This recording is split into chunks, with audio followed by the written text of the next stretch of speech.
Hey there, folks. I'm Matt Hansen. And I'm John Johnson. And you're listening to Planes, Trains, and Comic Books, the podcast where we discuss favorites we've reread, comics we want to read, and everything in between. And here's the comic we picked this week. Hey there, everybody. Welcome back to another episode of Planes, Trains, and Comic Books. Today, we are doing a really awesome comic. This is like my I don't know, 6-year-old or 4-year-old self's favorite comic, even though I never read it when I was that age. It is Wolverine. Snick. Yeah, Snick. It is Wolverine Weapon X, which is it's kind of like the origin of Wolverine, like how he got his adamantium skeleton, But no longer canon. and it's no longer canon. We found that. We'll touch on that later. But yeah, it's I mean, it is one of the coolest stories of Wolverine, and I'm sad it's no longer canon. Yeah, because it was fun. Because it's fucking awesome, and I think it gets lost in the shuffle of time because of that as well. Because it's not canon anymore, so why keep it reprinted or whatever? Yeah, it's a great piece of work, but it's whatever. You know, it's not canon anymore. So, like we said, this is Wolverine Weapon X. It is from 1991, and it is written and drawn by the great and wonderful Barry Windsors-Smith of Conan fame and whatnot. I don't think you've never read any of his stuff, right? No, I don't think so. I've looked at images of Conan. You might have seen the images of Conan. It's Conan with the helmet with the little horns on the front. Yeah. Okay. It's like from the 70s. The art looks exactly the same as this, but just Conan in wilderness and shit. So this actually didn't even appear this comic isn't from like an X-Men. It's from a series called Marvel Comics Presents, which I assume is like an anthology series, because this is issues 72 through 84 of that series, and I mean, it's not full size. Like I think it's only 200 issues or 200 pages, something like 100. I don't know. It's very close to 200 pages. It was a really quick read. It was a fast read, and when we looked at this originally, we're like, oh man, this is 14 issues. That's going to be a long one, and then we read it, and then I was like, oh.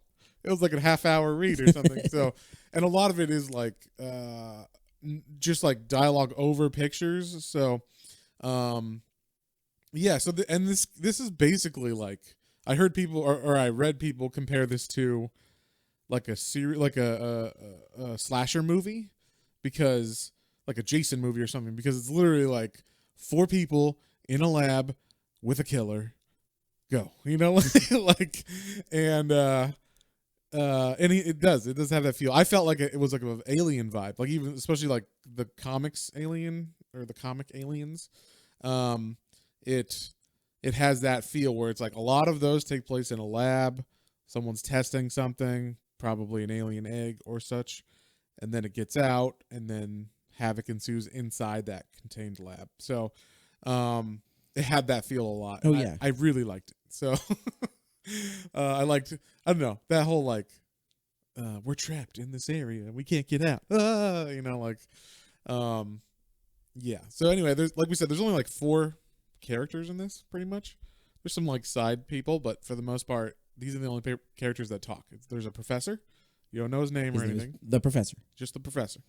You got Dr. Cornelius, not of Planet of the Apes or anything, just his name's Dr. Cornelius. And then you get Carol, who's the secretary / person from NASA.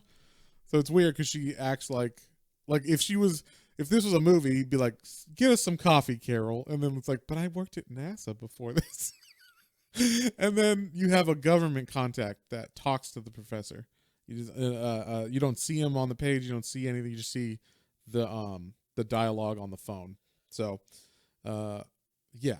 And like we said, this story Wolverine. And of course Wolverine, or Logan. And he's not even called Wolverine in this comic, so because this is before he's called Wolverine. So, so basically, starting off, this comic has Wolverine. He's like been feeling someone's watching him.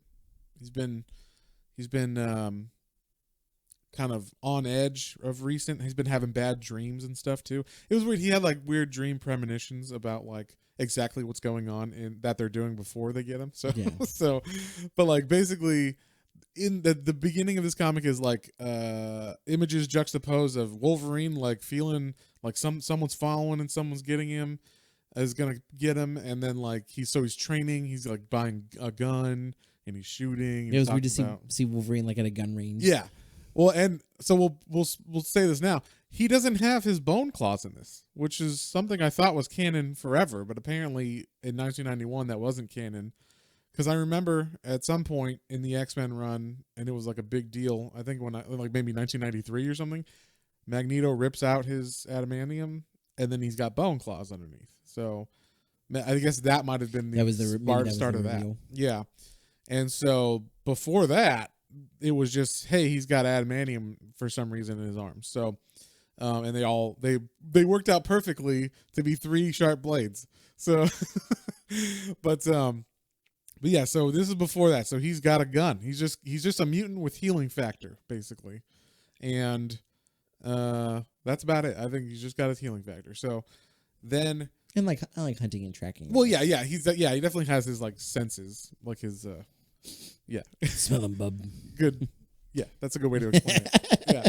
So yeah, he's just a regular mutant like that, and then those images are juxtaposed with the professor, and he's like building his team, and he's like, Carol Hines, she worked for NASA or whatever, and like, oh, I'll hire her to get me coffee, and then like, and then he's such a dick to her. It's really funny how much of a dick he is there, but and then like he looks at this other file, and it's like Dr. Cornelius, and it's like basically he's on the run from the government in the United States, because apparently he was like a Dr. Kevorkian kind of guy where he's like letting people do like assisted suicides or something like that. So he's on the run because of that. So he's like, perfect, I can use him in my team and he won't fight back or whatever. So that's how I imagine the professor talked in my head the whole time, like almost a Dr. Venture or something, or no, the Monarch, like from Venture Brothers, like that voice.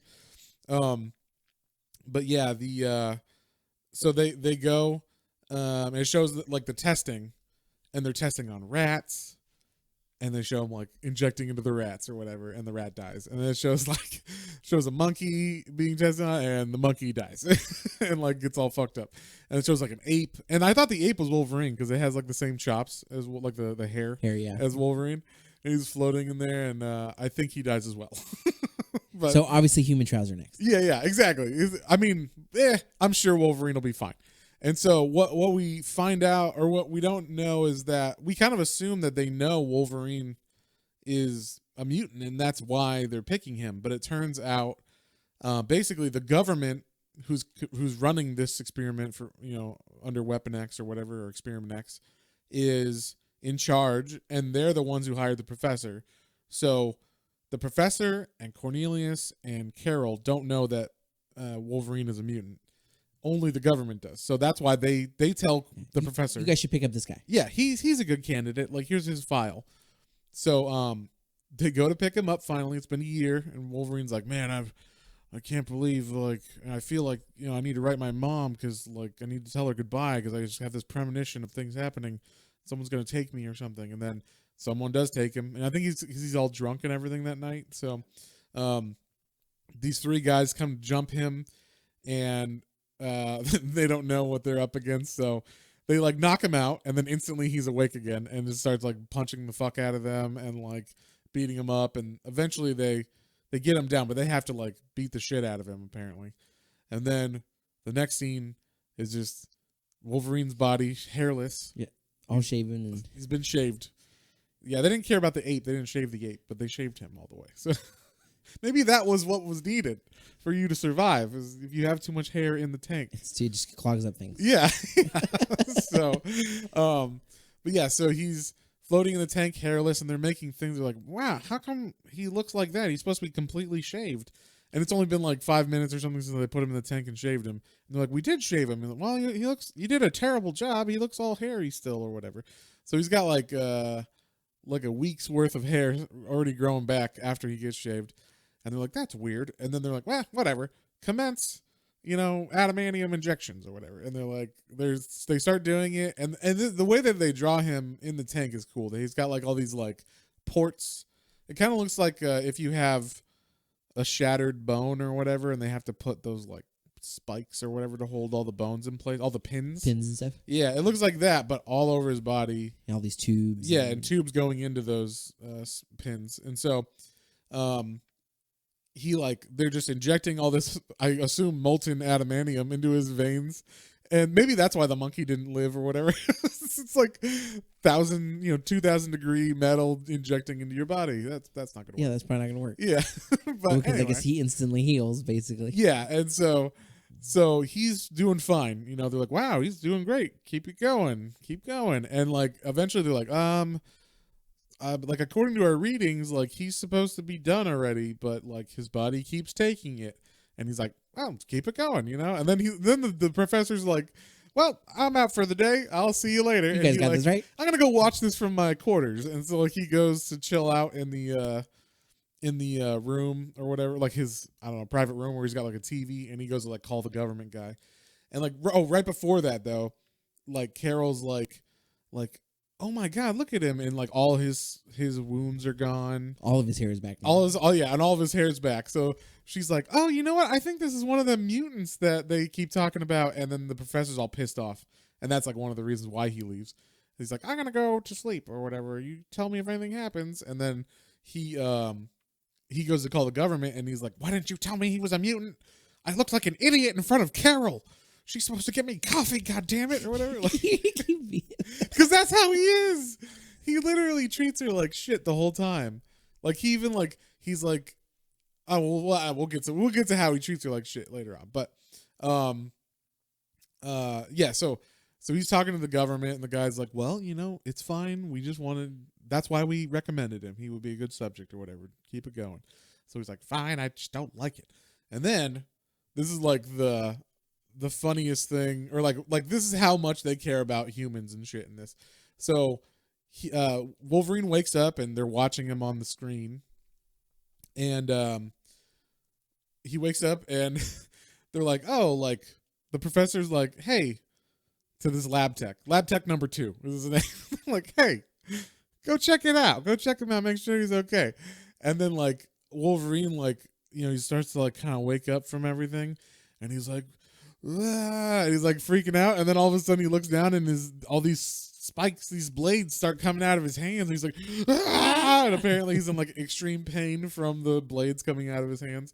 And then and also probably freaked out because he didn't have bone claws before. So this is the first time in Wolverine's history that spikes are protruding from his fucking hands. And he's like, and then like some lab tech's like, hey, are you okay? like I'm not sure. They told me to check on you. You're doing it right though, right? Yeah, and the way that Wolverine, this is like his move, and I fucking love this move because it looks so powerful the way Barry Windsors-Smith draws it. He does this like uppercut to the midsection with his claws. So he just like picks the person up. And it just looks so like finish him, like fucking, you're dead, like for sure. Like there's no, like he just kills that lab tech number 2 like instantly. And then people are like, oh my God, what's he doing? And then like he bursts through the glass, and then like he falls down. It was like, oh, what? And then like, oh, because like his life support was, I guess, hooked to him at that time, and that's why he kind of like woke up and stuff. And then when he jumped out the window, it all disconnected from him. So he was just like, sleep. So then they're like, whoa, that was close. And then the funny thing is the professor was like, perfect. Look at him. He's a killing machine. Like, just what we want. And so like he like wanted that tech to die. And anything you wanted to say about that section? No, not really. Cornelius is the one. I don't know if maybe it's the start of the next one, but Cornelius is like, we created a monster. Yeah, well, yeah, once they see like the lab tech's dead, they're like, oh my God, he's a monster. And like they just, it's weird because like Cornelius and, well, Carol, not so much because she's not even considered like a person in this pretty much. But like Cornelius and the professor have like arguments about whether or not it's moral, what they're doing. And the professor's from the side of like he's just an animal, like he's a mutant, he's not even human. And then like the doctor is more like, oh, but he's like, it's like you're still not supposed to like murder animals or whatever, but he still thinks of Wolverine as like not a human. It's a weird like he can justify the experiments because he's a mutant, but also like it's kind of mean. It might as well be doing it on a dog or something, you know. So, yeah, it's like a weird way of having it like in his mind, and no one's on the side of like, well, yeah, he's a human too or whatever. So, yeah, so they after he passes out from going through the window, he like wakes up. And, or no, they tie him up and they put him in this machine, and this machine is like a brainwashing machine. Yeah, like we have to brainwash him because we have to be able to control him. If we control him, then there's no worries. Yeah, and I think this was like also like phase 2 of it. Like they definitely have different phases they wanted to do, and the first part is like, well, okay, we got to brainwash him so he does what we want.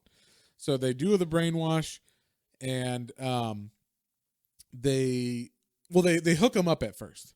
They don't do the brainwash yet, and they're like something's wrong with the machine. And it's like, it's feeding back. And then it starts feeding back images from inside his mind. Like he's projecting them onto the screen. And it's like a skeleton with like musculature as well. That's like in extreme pain. And all these spikes are coming out of him at all different points. And he's just like, like it looks really creepy. Cool panel. It's such a cool, like the drawing is so cool on that. It doesn't make any sense like physically or whatever, like as far as reality would be concerned, but it looks cool on the comic page, so I'll allow it.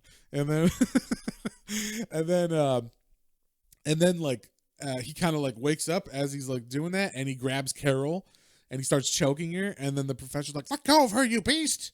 Like you're a monster!" And then he grabs the professor and he starts choking him, and then they're able to sedate him. Like the guards come in and they're like with tranquilizers or whatever. They sedate him, and then they're like, "Oh, he's dreaming." And they like look at the screen after when he's asleep, and it's just a picture of the professor's face with like 3 holes going through it, like because he kept being like, "You beast, let her go," or whatever. Like, and so like now Wolverine knows that's the guy. That's the guy I hate, and and he's just gonna dream of stabbing the professor in the face. So. So then they brainwash him successfully, and they start putting him in tests. And this is the first test, like outside in the wilderness. I think it's just like right outside the facility, though. It's not like super far out. And basically they put him in the cold, naked, and they're like they send like a pack of wolves to kill him or to attack him. And so like at first he's just standing there, and he's like not doing anything. He's just blankly staring into space. And they're like, "What's wrong? Why isn't he like getting ready to attack the wolves?" And then like the wolves start attacking him, and then they're like, "Oh, his heartbeat's increasing now. It's okay." Like I guess the pain is making it okay, you know? And so it's making him come alive. And so then he just starts like mauling the wolves with his claws. Because all of a sudden, like I think as a reaction just from the wolves attacking, like his claws start coming out. And they make it really apparent that, like, okay, yeah, the claws hurt really, really bad when they come out. And they even say, like, oh, we should put, like, a port in his hand so that, like, it's just an open wound into the, so the claws can come out. Yes, they quit cut him every time it comes out. Yeah, but then that opens a bunch of other things. And we talked about this, but there's, like, so if he's got the ports in his hand, like little metal ports, so he's just got open wounds in his hands all the time. And then when he cuts stuff, and all the guts and blood. Gross shit like go inside the port. So, I mean, I guess he's like Wolverine. He can heal. So. Or if he's eating and he like something like falls down in there on accident. Oh man, I got syrup in my man, a Lego or whatever. Yeah. So yeah, like, but like he takes on the wolves and like, oh, excellent. And then they're like, okay, well that worked. So let's do like phase 2. And phase 2 is, they like put in control like a robotic system for him so that basically they control his movement. So they put in this thing, and it like allows them to control his brain. And they even test it. Like I like this part where they're like see if it worked, like make his claw come out. And then they're like, this little piggy went to the market, and then like the one claw comes out, and this little piggy came home, and the second claw comes out, and then there's no reaction from Wolverine. So it's like they can turn off his consciousness and use him like a robot basically. And then they have like this big helmet on him that goes on it. And I love the design of this helmet, like, or in this whole like little thing that they come up with, this rig, because he's got to have like, they even say like well, he won't be able to go very far with the helmet on because we got to have a battery on him, and the batteries weigh 10 pounds because this is before lithium ion and shit. So it's like, oh, well, I mean, he's fine. Just load as much Just strap as you a can. couple more. Yeah, just have like, I think he's got 4 by the end of it, and so it's like 40 pounds of batteries he's got to carry around. But like we said, they're using him like a robot. So they hook up the batteries, and they're like, okay, like let's do this next test. And so they're like, okay, test 2 or whatever, however many it's been, and this time they're controlling him, and he's like about to fight a bear. They're going to release a bear, and basically this isn't even a fight. Like, they're like, no, you see the big bear on the page, you're like, oh shit, like this will be a little more than the wolves, but nope. Like, basically the bear's like, roar, runs up to him, and Wolverine just cuts his head off. But I think it's actually them controlling Wolverine on this one because he's got the whole suit and everything, right? Yeah. So they can see what he's seeing with this big helmet, and then like they can control his movement. So they're like, wow, that was perfect. Good job, guys. And they're like, they're just talking about like how good it was and stuff. And I think they forgot to like, I wasn't sure why he's able to like overcome it. But basically, while the handlers come to bring him back in, and somehow he's able to like get control of himself or like become well, no, I'm sorry, he sits down. This is why. Okay, I figured it out just now while we're talking. Breaking news. All right, so they sit him down, they put him in the chair to like make him go to sleep again. And this is the big thing. Okay, so in this book, after this point, up until the end of this section, it is inside Wolverine's head. So that's what happened. They hooked him up, and then they ran this simulation to see what would happen if he got out or whatever. Like if he got, coherent again. And okay, so that's why they're seeing everything going on. Yeah. Yes. Yeah, because it wasn't perfectly clear, because going through reading with the next part we're going to describe is like, we look at this like, holy fuck, like, yeah, Wolverine's I thought going this was crazy. happening. I thought this was happening, and it was fucking awesome. So, and we kind of spoil it because you're not supposed to know, but this makes it clear of why it happens, is because they run a simulation once they plug him in, and the simulation is Wolverine thinks he's awake, or Logan thinks he's awake, and he just is able to get out, right? And he's able, like, basically right away, he's like, he locks in. And then the professors are talking. The professor's talking to Cornelius and Carol about like, wow, that was successful. And then like, Wolverine like wakes up and stabs the handlers, and then he starts getting out and he starts attacking everybody, and he just starts killing his way through the through everything. And right when it starts, the professor's like, well, I'm going back to my office again. So like before he actually kills someone, the professor goes back to his office and calls the government to assumingly be like, well, everything was great. And then he starts killing everybody, and the professor's like, oh, I agree with this. Like, because he's talking to the government guy, and the government guy's like, yeah, we're just, we're going to use them to cull all these people, kind of cut all the dead weight out of here. All the dead wood, I think he calls it. Yeah, and then, no witnesses. Yeah, he's like, we don't want witnesses to this. Obviously, it's successful. So, after this point, we'll just do this. And then he starts killing everybody, and the professor's like, wow, he's doing a great job. And then they're like, well, he's heading straight for my office. And then he's like, wait, am I Deadwood? And the government guy's like, yeah, basically, like, sorry. And then like hangs up or whatever. And so now the professor's like, shit. And like pretty much right when that happens, he bursts through the floor of the professor's office, and he like gets the professor on the ground and cuts his hand off. He cuts I think it's his right hand. Yeah, he cuts his right hand off. And the professor's like, oh my God. And then like security rushes in, because he hasn't killed everybody. And we're talking like 40 guys rush in. And they like dogpile Wolverine. So he's like busy killing them. The professor like gets away. And then, so the professor's running, and he runs into Cornelius and Carol, who are like, wow, I can't believe we made it alive. Yeah. Yeah. They're all freaked out. They're like, why is he doing this, Professor? Where's Like, the failsafe? yeah. There is no failsafe anymore. Yeah, and so basically, like the professor knows the government has turned on him or whatever. So basically, they're going to use Wolverine to kill everybody in the facility and then pick him up somewhere and turn him off or whatever. And so Dr. Cornelius is like, hey, we need to go somewhere where there's like a big solid door. So let's go to the adamantium reactor. We can hide in there.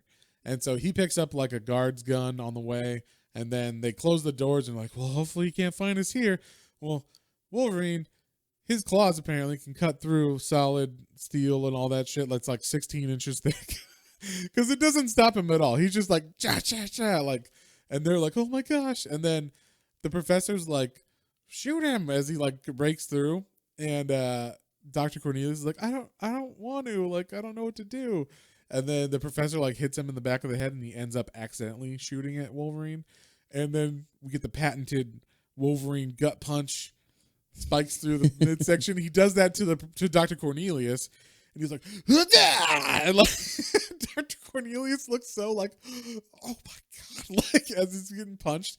It's pretty epic, like the way that he punches him. And then while he's doing that, Carol and the professor run away, and the professor's like, he kind of like stops, and they're in this area that's called the exhaust port or the exhaust pit, and it's for like, I guess, the reactor to exhaust to. It basically, think of like a dome, like a bowl that has a door on the bottom that opens up when the, I guess, reactor's gonna blow fire out of it. So they're standing on the edge of this bowl, and the professor's like, you like me, right, Carol? Like, you want to do a good job. And she's like, yes, sir. And he's like, great.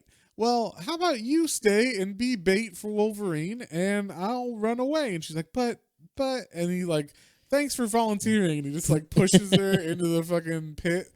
And then, and so she's like at the bottom of this thing, not quite, she's like, it's rounded, so she doesn't have to stand on the door, but she's like on the side of the bowl.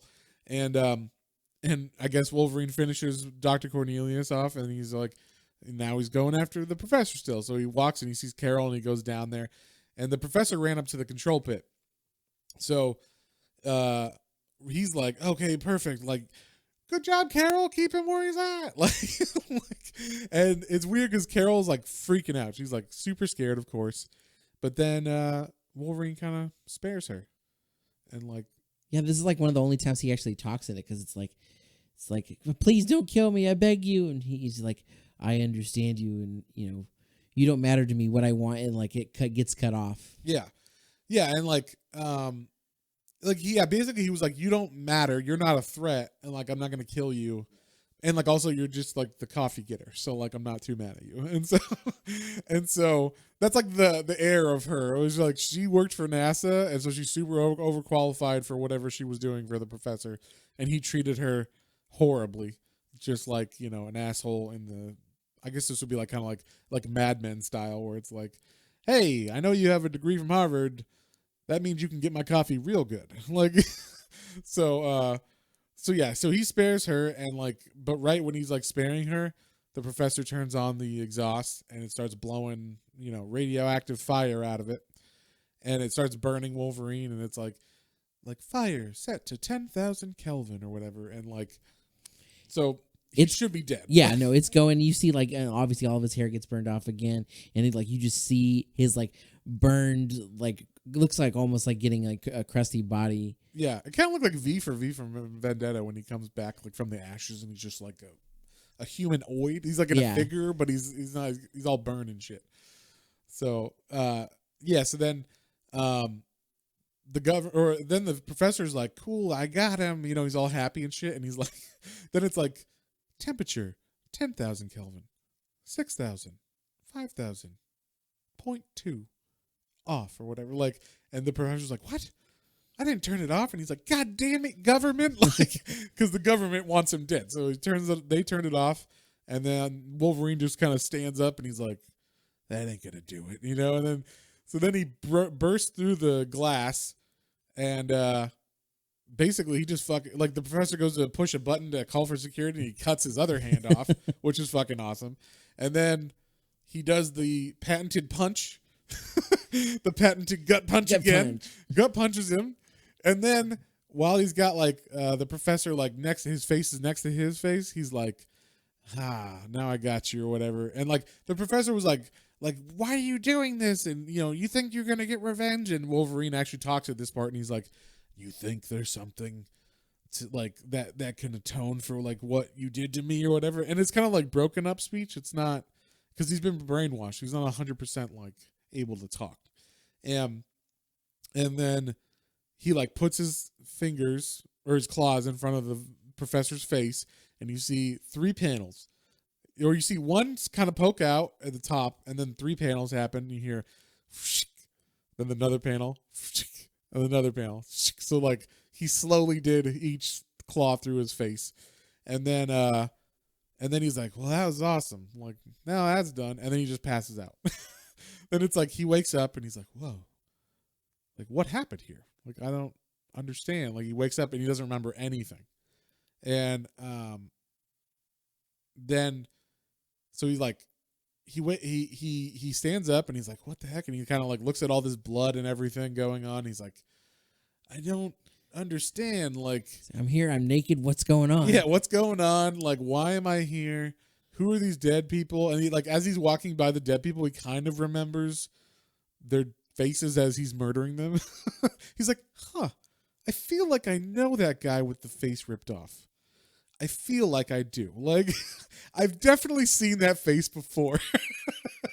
And so, like, he's walking and he eventually gets out of the facility. And this is where the illusion or the simulation stops. He walks out of the facility and he, like, cuts through the fence to escape the facility. And then all of a sudden, you start hearing the professor's voice again.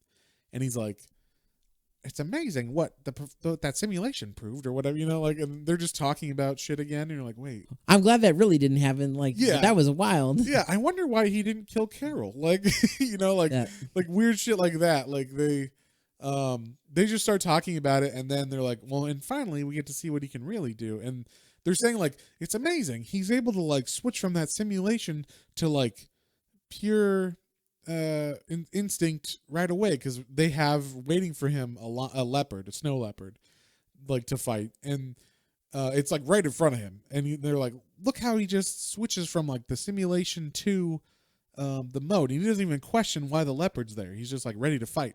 And so they're like, this is 100% a success, hurrah.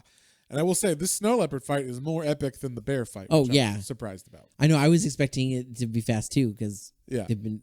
The wolves were a little bit, but then the bear was nothing. So yeah, and so he goes and he kills this snow leopard, and it's pretty epic. And they're at this point, the professor and Dr. Cornelius and Carol are just talking like it's been a success. Everything's going as normal after these animal fights.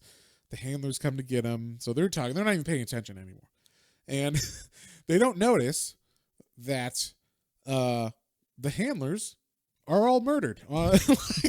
Like all of a sudden, and I don't know why he's able to wake up now after this simulation and exercise. I can only assume at the end of the simulation, they like do something to antagonize or like to make him super fearful. They say they run like a fear simulation at the very end of it, and they he's running from something and he doesn't know what it is, and it's like his mutant ability and all this stuff. And they're like, it's interesting how we were able to induce such fear in him and stuff. So I think what happened is since they deviated from what he was thinking, they put something in it, woke him up, and then I think he's awake from the moment he sees starts fighting the leopard. That's him actually. And then when the handlers come, that's why he's already okay. Yeah, that makes sense. That makes sense. Yeah. Is that I think that's kind of how I was looking at when it was. My only thought was that so he got outside, and then when he started hearing the other voices, I thought that maybe that was him also being like, oh, what? Like maybe that was him realizing it and snapping himself out of it. Okay, yeah, that could be it too. Although I don't think he's hearing those voices. I thought maybe he was too. I think that's all in the comm room or whatever. Okay. It's not in his head. I don't know why. I don't think they would pipe their conversations into his mind or whatever through the headset. I don't know. They he obviously wasn't even don't wearing care. the headset then either. So No, I know, but I just thought maybe he heard them somehow. I don't know. oh, okay, gotcha. Yeah, it was kind of confusing, but I read this like 3 times so that I could like be prepared for this because I wanted to make sure I got it all correct for this. So, and in that I like now that I put that together that they ran the simulation right as he sat down, and then they just kind of like pushed him into that gate area and then like released the tiger, and then when he woke up, he had to like fight the snow leopard right away. I think he woke up when he went through that fear sequence, and then he like woke up and he's like, what the fuck? And then there's a leopard. Now I'm just going to go after this leopard because obviously I got to kill it. And then he's awake already. Like he's Logan now again. And so, so like we said, the professor and Cornelius and Carol are like, wow, that's so weird. And then when Carol's even like, I don't think, or Cornelius goes like, why do you think he killed me, Carol? And Carol's like, I don't think he would have normally, but then you accidentally shot at him. And I think that just like made him, do it. And then so they're talking like, they're not even watching the screen while Wolverine's like murdering these handlers that come at him with like these pincer things to like hook him up and bring him back to the office or the facility. And so then this is great. Like the last panel is they're talking, and then all of a sudden you just see like through the door that they're talking, it says exit on it. And so he's coming in, and they're like, what the fuck? And like, then it just says the end.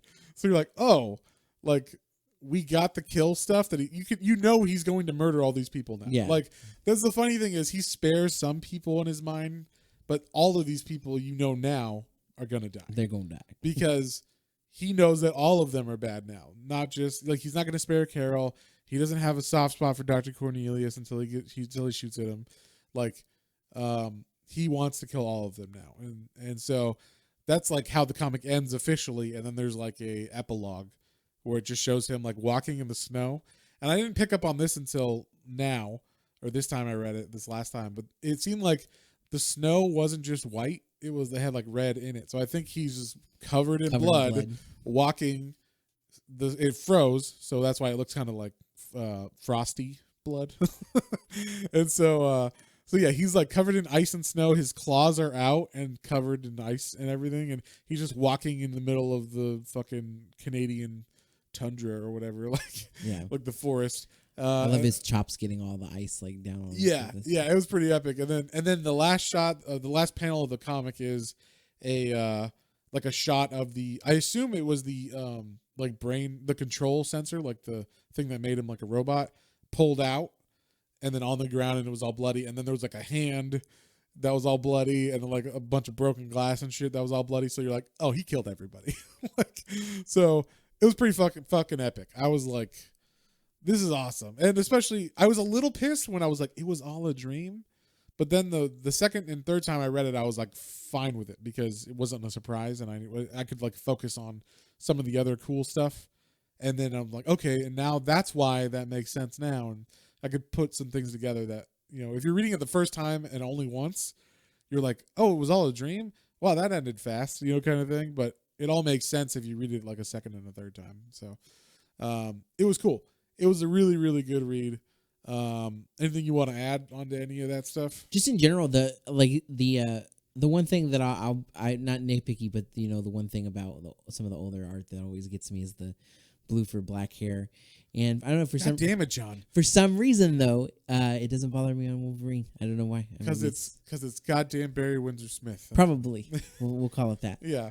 But the art was in this. This is exactly like me thinking back on like when I started reading comics. Like my mom would just like grab me random comics, and then I had Spider-Man, some X-Men, and like Superman. Yeah. And like this is like I'm reading this. I was like, oh man, this is like some of the ones I not as graphic as you didn't have this specific one, but no, I was like, oh yeah, that's cool. So it was really it felt like my childhood, but then it also like it was fucking badass. Yeah, so. Exactly. That's pretty much how I felt.